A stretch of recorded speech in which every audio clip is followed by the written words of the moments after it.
గత last week జరిగిన హడావిడి అసెంబ్లీ అంటూ హడావిడి, ఆ నేపథ్యంలో జరిగిన చర్చ, వాటికి సంబంధించి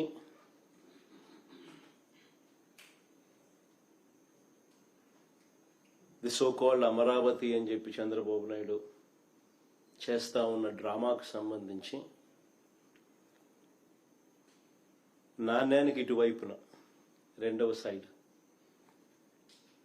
మీ ద్వారా ప్రజల ముందు ఈరోజు ఉంచే ప్రయత్నం చేస్తా ఉన్నాం. నిజంగా చంద్రబాబు నాయుడు గారి వంటి వ్యక్తి రాష్ట్ర ముఖ్యమంత్రిగా ఉండడం నిజంగా ఆంధ్ర రాష్ట్ర ప్రజలు చేసుకున్న దురదృష్టం. ఎందుకంటే ఈ మనిషికి చిత్తశుద్ధి లేదు, ఈ మనిషికి నిజాయితీ అంతకన్నా లేదు. పరిపాలన అంటే చంద్రబాబు నాయుడు గారి దృష్టిలో అది కేవలం దోపిడీ చేయడానికి, అవినీతిని చేయడానికి మాత్రమే తన దృష్టిలో పరిపాలన అంటే. రకరకాలుగా ఈ పద్ధతుల్లో దోపిడీ చేసే కార్యక్రమంలో భాగంగా దానికి రకరకాలుగా పేర్లు పెడతాడు, రకరకాలుగా దాని చుట్టూ డ్రామాలు అల్లుతాడు. విజన్ అంటాడు, సంపద సృష్టి అంటాడు, ఇలా రకరకాలుగా కొత్త కొత్త పేర్లు పెడతాడు. పేర్లు పెట్టి టాపిక్లు డైవర్ట్ చేస్తూ, స్కాములు చేస్తూ దోచేసే ప్రయత్నాలు చేస్తూ ఉంటాడు. అమరావతిలో గత వారం జరిగిన తీర్మానంలో కూడా, శాసనసభలో తీర్మానంలో కూడా, ఆ డ్రామాలో కూడా ఇవే మనకు కనిపిస్తాయి. ప్రజలను పక్కదోవ పట్టించడం, ఆ పక్కదోవ పట్టించే కార్యక్రమంలో తన దోపిడీకి స్టాంప్ వేసుకోవడం, తన దోపిడీ నుంచి డ్రామాను డైవర్ట్ చేస్తూ ప్రజలను పక్కదోవ పట్టించే కార్యక్రమం. నిజంగా రాజధాని మీద అసెంబ్లీలో తీర్మానమే అవసరం లేదు అని చెప్పి ప్రభుత్వంలో ఉన్న ఒక మంత్రే స్టేట్మెంట్ ఇచ్చినాడు.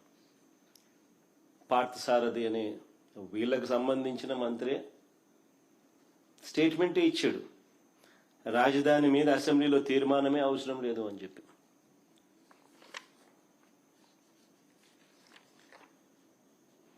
నేను అడుగుతా ఉన్నా, అసలు రాజ్యాంగంలో రాజధాని అనే పదం ఎక్కడైనా ఉందా అని?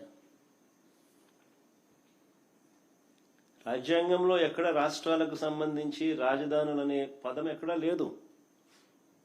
దేశానికి మాత్రమే రాజధాని ఉంటుంది తప్ప రాష్ట్రాలకు రాజధాని అనేది కాన్స్టిట్యూషన్లో లేదు. Only seats of governance.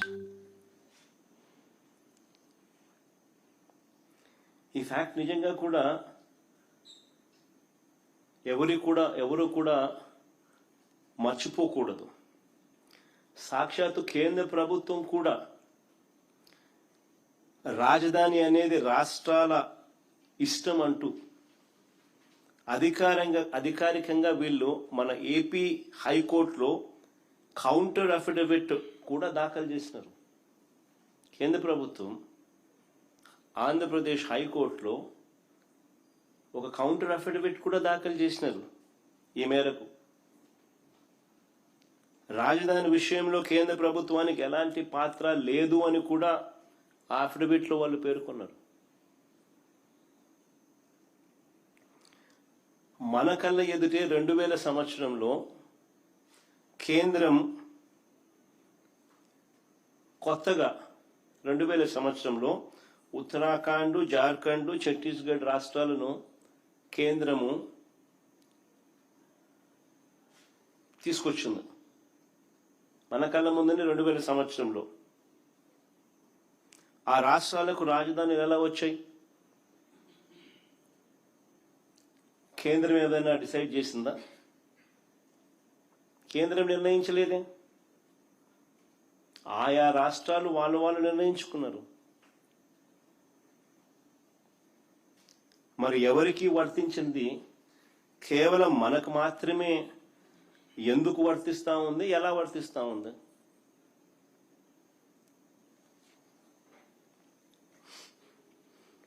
నిజంగా మరి ఎందుకు ఈ తీర్మానం పేరిట ఈ డ్రామా చేస్తా ఉన్నారు? మరి 7 ఏళ్లుగా నేను చంద్రబాబు నాయుడు గారిని అడుగుతా ఉన్నా, మరి 7 ఏళ్లుగా మీరే ముఖ్యమంత్రిగా ఉండి, మొదటి టర్మ్ 5 సంవత్సరాలు, తర్వాత ఇప్పుడు 2 సంవత్సరాలు, మరి 7 ఏళ్ళు మీరే ముఖ్యమంత్రిగా ఉండి 1,00,000 ఎకరాల అమరావతిలో ఇంతవరకు కట్టింది ఎంత?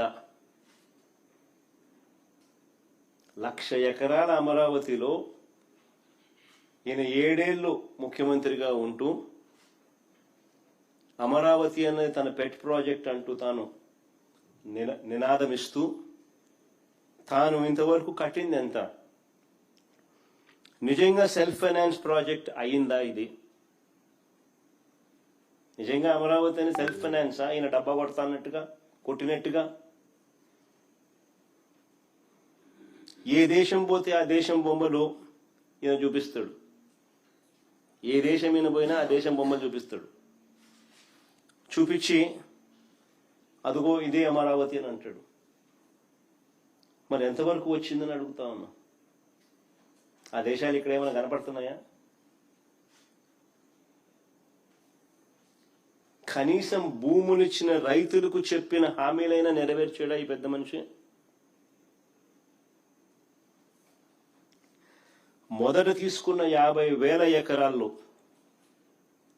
వెరీ ఇంపార్టెంట్ ఇది, మొదట తీసుకున్న 50,000 ఎకరాల్లోనే రోడ్లు, కేవలం రోడ్లు, కరెంటు, డ్రైనేజ్ అంటే సివరేజ్, వాటర్, వీటి కల్పనకి అయ్యే ఖర్చు చంద్రబాబు నాయుడు గారి స్వయాన లెక్కల ప్రకారమే, ఈయనే కేంద్ర ప్రభుత్వానికి ఇచ్చిన లెక్కలు, ఈయనే వివిధ బ్యాంకులకు ఇచ్చిన లెక్కల ప్రకారమే ఎకరాకు 2 కోట్లు అవుతుంది అని చెప్పాడు. అంటే 50,000 ఎకరాలకు అయ్యే 1,00,000 కోట్లకే దిక్కు లేదనుకుంటే, 1,00,000 కోట్లకే దిక్కు లేదనుకుంటే ఇప్పుడు సడన్ గా మరో 50,000 ఎకరాలు దీనికి అదనంగా అయ్యే ఖర్చు,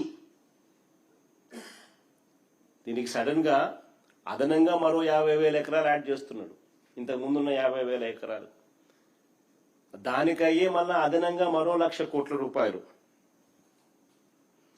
ఇలా అమరావతిని ఎందుకు పెంచాల్సి వస్తా ఉంది? ఎందుకు పెంచుకుంటూ పోతున్నారు? ఆ డబ్బులు ఎలా వస్తాయి అంటే 1,00,000 ఎకరాల్లో, ఆ 1,00,000 ఎకరాల్లో కేవలం రోడ్లు వేయడానికి, కేవలం కరెంట్ ఇవ్వడానికి, కేవలం సివరేజ్ వ్యవస్థ క్రియేట్ చేయడం కోసం, కేవలం నీటి వ్యవస్థ క్రియేట్ చేయడం కోసం, బేసిక్ ఇన్ఫ్రాస్ట్రక్చర్ క్రియేట్ చేయడం కోసం ఈ 1,00,000 ఎకరాలలో 2,00,000 కోట్లు కావాలి అని వీళ్ళు చెప్పిన లెక్కల ప్రకారమే. మరి ఈ డబ్బులు ఎలా వస్తాయి? ఎన్ని సంవత్సరాలు పడుతుంది? ఎన్ని దశాబ్దాలు పడుతుంది? ఈ దశాబ్దాలు పట్టే ఈ సమయంలో, ఇన్ని సంవత్సరాలు పట్టే ఈ సమయంలో ఈ 2,00,000 కోట్లు ఇంకా ఎంతగా పెరిగిపోతూ పోతుంది?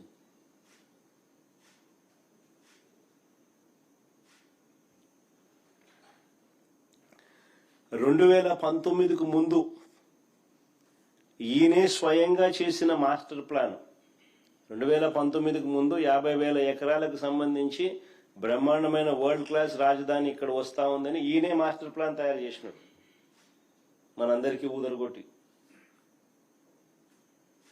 బాహుబలి సెట్టింగ్లన్నీ చూపించి. మరి 2019కు ముందు ఈయనే స్వయంగా చేసిన మాస్టర్ ప్లాన్ ను సడన్ గా ఈయనే ఎందుకు మారుస్తున్నాడు?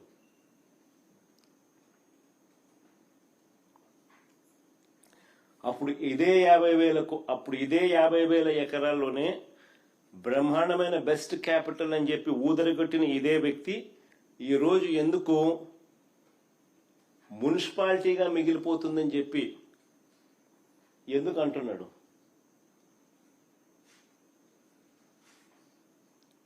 ఆ మాట అని ఇంకొక 50,000 ఎకరాలు కావాలంటున్నాడు. మరి ఇంతకు ముందు 50,000 ఎకరాలతోనే వరల్డ్ క్లాస్ సిటీ అని చెప్పిన వ్యక్తి ఈరోజు ఏమంటున్నాడు? ఆ 50,000 ఎకరాలే అంటే ఇది మున్సిపాలిటీగానే మిగిలిపోతుంది, అందుకని ఇంకొక 50,000 ఎకరాలు కావాలంటున్నాడు. అని ఎందుకు అంటా ఉన్నాడు? ఎక్కడా లేని విధంగా కాస్ట్ పర్ ఎస్ఎఫ్టీ అడుక్కు అయ్యే ఖర్చు ఏకంగా 11,000 నుంచి 14,000 అవుతా ఉంది. కాస్ట్ పర్ ఎస్ఎఫ్టీ ఎక్కడా చూడని విధంగా, ఎక్కడా లేని విధంగా అడుక్కయ్యే ఖర్చు 11,000 నుంచి 14,000 దాకా ఎందుకు అవుతా ఉంది? ఏ స్కాముల వల్ల ఇది ఎగబాకుతా ఉంది అన్న వీటికి సమాధానం ఎక్కడైనా అసెంబ్లీలో చెప్పాడా? 5:30 గంట అసెంబ్లీలో ఇటువంటి ప్రశ్నలకు ఏదైనా సమాధానం చెప్పాడా?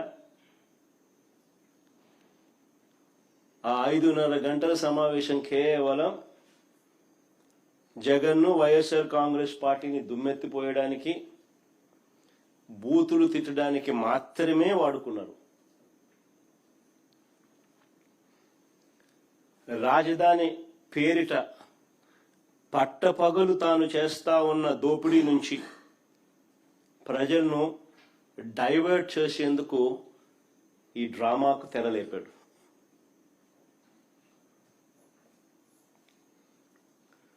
ఆశ్చర్యం ఏమిటో తెలుసా? ఓవైపున అసెంబ్లీ పిలుస్తాడు. ఇంతకుముందు నేను అన్నాను కదా, ఈ మనిషికి చిత్తశుద్ధి లేదు, నిజాయితీ అంతకన్నా లేదు అని చెప్పి. ఆశ్చర్యం ఏమిటి అని అంటే, ఓవైపు అసెంబ్లీని పిలుస్తాడు, ఇంకోవైపు అదే చట్టసభలో భాగమైన కౌన్సిల్ని పిలవడు.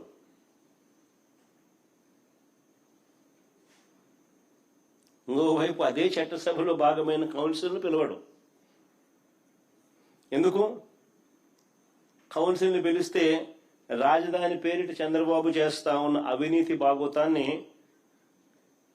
కౌన్సిల్లో సభ్యులు బయట పెడతారని.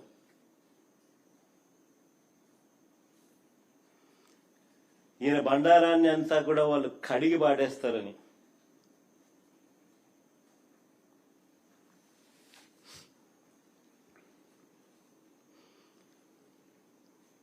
ఆశ్చర్యం కలిగించే విషయాలు ఇవన్నీ. ఈయన అంటాడు, భవిష్యత్తులో కూడా రాజధానిని ఎవరు మార్చకుండా చట్టం తెస్తున్నామని చంద్రబాబు నాయుడు చెప్తా ఉన్నాడు. భవిష్యత్తులో కూడా రాజధానిని ఎవరు మార్చకుండా చట్టం తెస్తున్నామని చంద్రబాబు చెప్తా ఉన్నాడు.